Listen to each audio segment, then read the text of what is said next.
প্রিয় শিক্ষার্থী বৃন্দ, অনলাইন ক্লাসে সবাইকে স্বাগত। আজকে আমরা পঞ্চম শ্রেণী বিজ্ঞান বিষয়ে অধ্যায় 1 এর উপর, অর্থাৎ আমাদের পরিবেশ এর উপর। আমাদের পরিবেশ সম্পর্কে সবাই তোমরা জানো কি আমাদের চারপাশে যা কিছু আছে তা নিয়ে আমাদের পরিবেশ। এই পরিবেশ সম্পর্কে আলোচনা করতে হলে আমাদের প্রথমে কি কি শিক্ষণফল আছে সেটা আমরা জেনে নেব।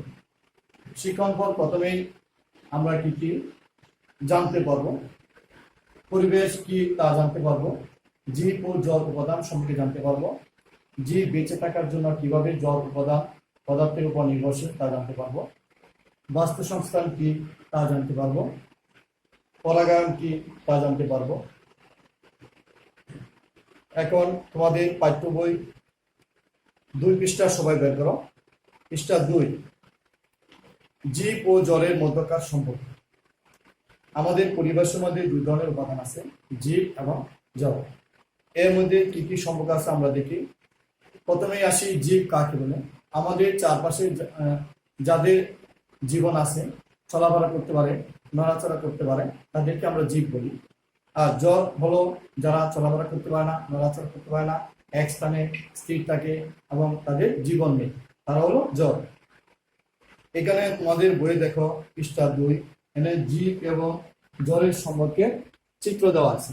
চিত্রে আমরা দেখতে পাচ্ছি এখানে জলাশয় আছে, জল পদার্থ, পানি, তারপরে গাছপালা আছে, গাছপালা শিকড়ের সাহায্যে পানি গ্রহণ করে। এখানে গরু পানি খাচ্ছে, এই আমরা সম্পর্ক দেখতে পাই। ডান পাশে আর একটা চিত্র আছে, সেটা আমরা দেখতে পাই বিভিন্ন ধরনের যানবাহন, এই জড় পদার্থ বা জড়বস্তু, এই যানবাহন দিয়ে মানুষ চলাচল করছে, এগুলো আমরা দেখতে পাই। তারপরে এখন আসি পৃষ্ঠা 3, সারসংক্ষেপ। মানুষ বেঁচে থাকার জন্য মানুষ বিভিন্ন জড়বস্তুর উপর নির্ভর করে। আমরা বিশেষ করে কি জড়বস্তুর উপর বিভিন্নভাবে নির্ভরশীল।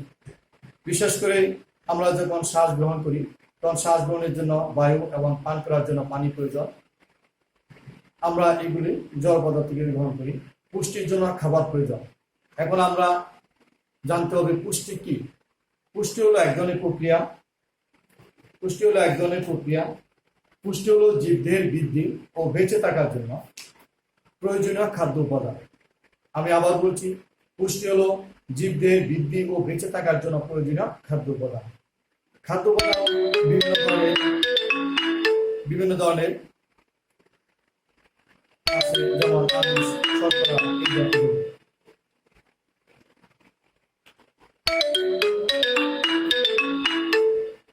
তার পুষ্টির জন্য কি আমাদের খাবার প্রয়োজন, ফসল ফলানো ও বাসস্থান তৈরির জন্য মানুষের মাটি প্রয়োজন। এছাড়াও জীবনযাপনের জন্য বাসস্থান, পোশাক, যন্ত্রপাতি ইত্যাদি আমরা কি জড় বস্তু থেকে পাই। যেমন বাসস্থান বলতে আমরা যেখানে বসবাস করি, বসবাস করার জন্য আমাদের প্রয়োজন বিভিন্ন ধরনের খাট, চেয়ার, টেবিল, আলমিরা ইত্যাদি প্রয়োজন। পোশাক, এগুলিও আমরা কি জড় বস্তু থেকে পাই। অন্যান্য প্রাণী ও বেঁচে থাকার জন্য জলবস্তুর উপর নির্ভরশীল। সকল প্রাণী বেঁচে থাকার জন্য বায়ু, পানি ও খাদ্য প্রয়োজন। মাটি এবং পানি অনেক জীবের বাসস্থান। অনেক পোকামাকড়, কীট ইত্যাদি মাটিতে বাস করে। আবার মাছ, চিংড়ি পানিতে বাস করে। এখানে দুইটা চিত্র আছে, আমরা দেখি। সবাই শিক্ষার্থী বন্ধুরা সবাই চিত্রের দিকে লক্ষ্য করো। এখানে বাম পাশে যে চিত্রটা আছে, এখানে হচ্ছে পানির মধ্যে যে সকল জীব বসবাস করে। এখানে আছে বিভিন্ন প্রজাতির মাছ। তারপরে ওই পাশে কিছু জলজ উদ্ভিদ আমরা দেখতে পাচ্ছি। ডান পাশে দেখতে পাচ্ছি বিভিন্ন ধরনের জীব, যেমন এখানে আছে ইঁদুর এবং কেঁচো, এছাড়া বিভিন্ন ধরনের পোকামাকড়, এগুলি দেখতে পাচ্ছি। তোমরা সবাই লক্ষ্য করে দেখো।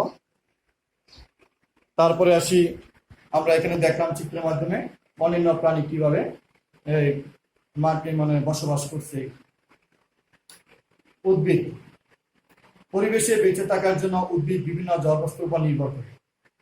পরিবেশ তো আমরা আগেই বলছি, আমাদের চারপাশে যা কিছু আছে তা নিয়ে আমাদের পরিবেশ। উপাদানগুলো যেমন সূর্যের আলো, মাটি, পানি, বায়ু ইত্যাদি।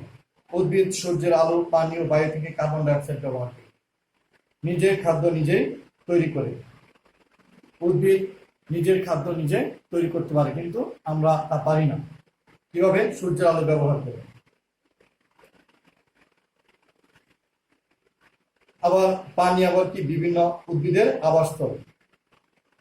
পানির মধ্যেও বিভিন্ন ধরনের উদ্ভিদ বসবাস করে, জলজ উদ্ভিদ, যেমন শাপলা, কচুরপানা ইত্যাদি। এখানে আরেকটা চিত্র আমাদের দেখতে পাই, সবাই লক্ষ্য করো। এখানে উদ্ভিদ জল বস্তুর উপর নির্ভরশীল সেটা বোঝাচ্ছে। এখানে একটা উদ্ভিদ দেওয়া আছে। এখানে গাছটা কি করছে?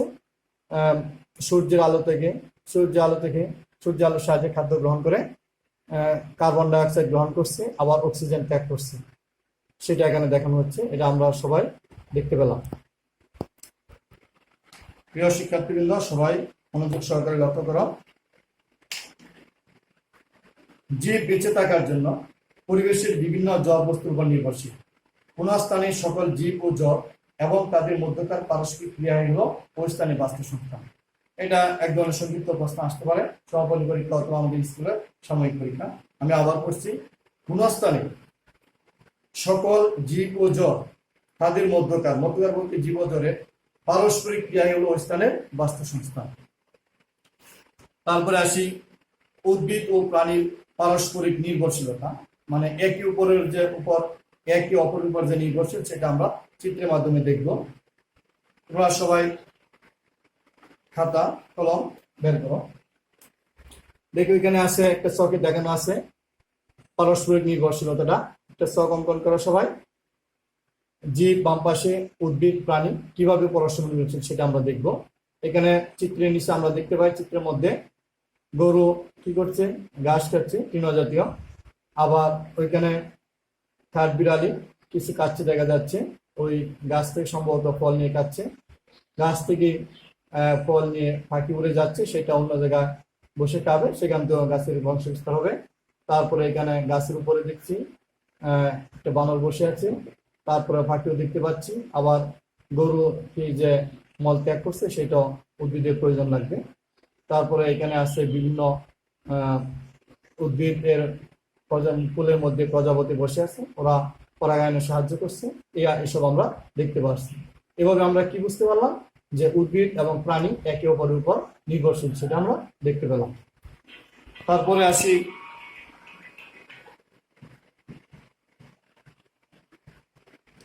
সারসংক্ষেপে আসি একটু। উদ্ভিদ প্রাণী যে একে অপর নির্ভরশীল সেটা আমরা বিস্তারিতভাবে একটু দেখব।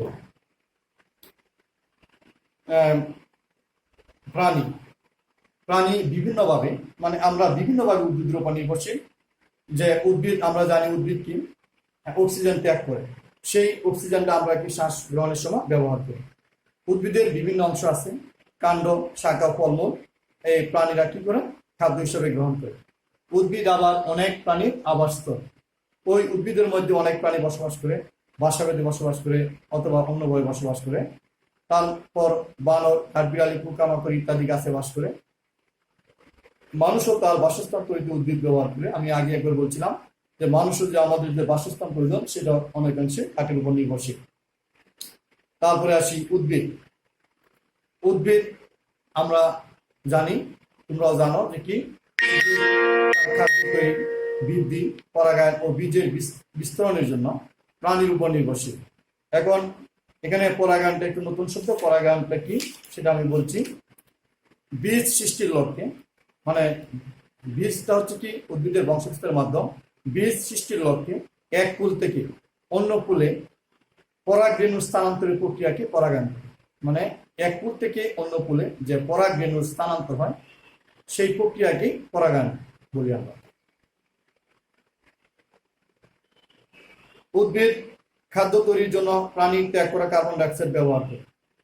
যে আমরা যে কার্বন ডাইঅক্সাইড ত্যাগ করি সেটা উদ্ভিদ গ্রহণ করে। পুষ্টি উপাদানের জন্য উদ্ভিদ প্রাণীর উপর নির্ভরশীল। পুষ্টি বলতে আমি বলেছিলাম, পুষ্টি হলো জীবদের বেঁচে থাকার জন্য প্রয়োজনীয় খাদ্য উপাদান। প্রাণীর মৃতদেহ পচে প্রাকৃতিক সারে পরিণত হয়। প্রাণী মৃত্যুর পর বা তার দেহ পচে প্রাকৃতিক সারে পরিণত হয়। এই সার পুষ্টি হিসেবে ব্যবহার করে উদ্ভিদ বেড়ে ওঠে। পরাগায়নের ফলে উদ্ভিদের বীজ সৃষ্টি হয়। বীজ উদ্ভিদের বংশবিস্তারের মাধ্যম। এই বীজ থেকে আবার কি নতুন উদ্ভিদ জন্মায়। প্রিয় শিক্ষার্থীরা, সবাই মনোযোগ দিয়ে শোনো। বিভিন্ন প্রাণী যেমন পাখি, মৌমাছি ইত্যাদি এই পরাগায়নে সাহায্য করে। মাতৃ উদ্ভিদ থেকে বিভিন্ন স্থানে বীজের ছড়িয়ে পড়া হলো বীজের বিস্তরণ। বীজের বিস্তরণটা কি? মাতৃ উদ্ভিদ থেকে বিভিন্ন স্থানে বীজের ছড়িয়ে পড়াই হলো বীজের বিস্তরণ। বীজের বিস্তার নতুন নতুন উদ্ভিদ আবাস গড়ে তুলতে সাহায্য করে। এখানে একটা ছবি চিত্র দেওয়া আছে, তোমরা সবাই লক্ষ্য করো। এখানে ফুল থেকে কি মৌমাছি অথবা প্রজাপতি কি করছে? পরাগরেণু নিয়ে যাচ্ছে, অন্য ফুলে নিয়ে বহন করে নিয়ে যাবে, সেই কারণে পরাগায়নের মাধ্যমে বংশ বিস্তার করছে। তারপরে নিচে আর একটা চিত্র দেওয়া আছে, উদ্ভিদ ও প্রাণীর পারস্পরিক নির্ভরশীলতা। এখানে আমরা দেখছি উদ্ভিদ কি করছে? কার্বন অক্সিজেন গ্যাস ত্যাগ করছে, আবার এটা গরু সেটা গ্রহণ করছে, আবার গরু কার্বন ডাইঅক্সাইড উদ্ভিদ গ্রহণ করছে, আবার গরুর ত্যাগ করা যে মলমূত্র সেটা কি প্রাকৃতিক সারে পরিণত হয়ে সেই সারটা আবার কি উদ্ভিদ গ্রহণ করবে পুষ্টি হিসাবে।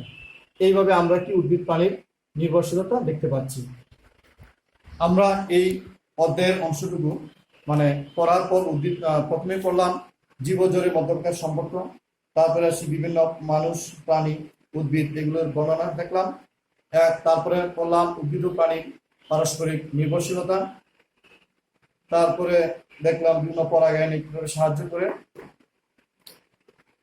তারপরে আসি এই অধ্যায়ের উপর যে সংক্ষিপ্ত প্রশ্ন হইতে পারে বা পরীক্ষা আসতে পারে, সে সঙ্গে একটু আলোচনা করবো তোমাদের।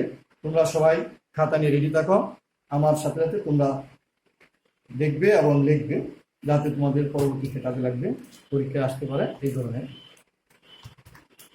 সংক্ষিপ্ত প্রশ্ন আমি কয়টা বলছি, তোমরা সবাই লিখে নাও। আসছে প্রথমে 1 নাম্বার, বাস্তু সংস্থান কি? বাস্তু সংস্থান কি? কোন স্থানের সকল জীব ও জড় এবং তাদের মধ্যকার ক্রিয়াই হলো ওই স্থানের বাস্তু সংস্থান।